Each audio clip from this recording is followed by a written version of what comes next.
किसी को रावण अच्छा लग जा रहा है, किसी को राम बुरे लग जा रहे हैं। आजकल तो सबको रावण ही पसंद आ रहा है। हाँ, पता नहीं है ना रावण के बारे में। बस उनको ये पता है अपनी बहन के लिए लड़ने गया था तो पक्का भाई था, मर्द अच्छा, था। अब ये हो गई डिमांड। इस भाई ने बहन के पति को मारा था और किसी को ये भी नहीं पता शूर्पणखा ने सब प्लानिंग करके रावण को मरवाने के लिए किया था।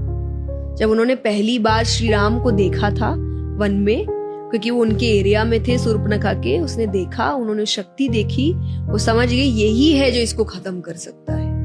इसलिए वो जानबूझ के उनके पास गई। फिर वो सारे कथाएं हुई, फिर वो अपने भाई के पास आई, फिर भाई को भड़काया कि उनके साथ जो पत्नी है वो अति सुंदर है, वो तो लंका की महारानी होनी चाहिए।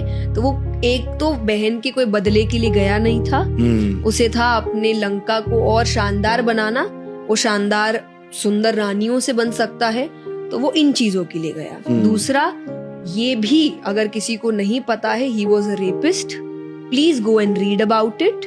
उन्होंने एक अप्सरा का बलात्कार किया था जिनसे उनको श्राप मिला था, जिससे लोग कहते हैं ना कि मुझे रावण जैसा व्यक्ति चाहिए जिसने सीता माँ को हाथ नहीं लगाया। हाँ, आजकल तो यही बोलते हैं ना, क्योंकि वो लगा नहीं सकता था। हाँ। उसको श्राप मिला था कि अगर बिना इच्छा से किसी भी स्त्री को छुआ तो उसके 100 टुकड़े हो जाएंगे।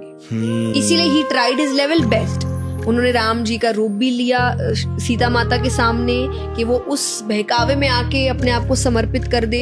उन्होंने ये भी अफवाह फैलाई कि राम जी तो मर गए हैं युद्ध में। हाँ। कि अब बेचारी हार के अपने आप को समर्पित कर ले, पर अपनी मर्जी से एक बार समर्पित हो गई तो हो गई मेरी। तो ये बातें लोगों को पता नहीं है, पढ़ते नहीं है, तो उनको गलत चीजें सही लगने लग जाती है और सही चीजें। बट देन भी से कलयुग आ रहा है। एक और बात बोलते हैं लोग कि राम जी तो वन में थे, तो वो जब शूर्पणखा आई थी, वो जो हिरण था, हिरण का क्या करने गए थे? शिकारी तो करने गए थे। जी नहीं, उन्होंने कहा था मैं अयोध्या लेके जाऊंगी, इतना सुंदर है सीता माता ने। फिर जब वो बहुत देर तक नहीं आया तब राम जी समझ गए थे कि ये हिरण नहीं है, इसीलिए उन्होंने एंड में तीर चलाया, समझने के बाद कि ये हिरण नहीं है, ये कुछ मायावी है।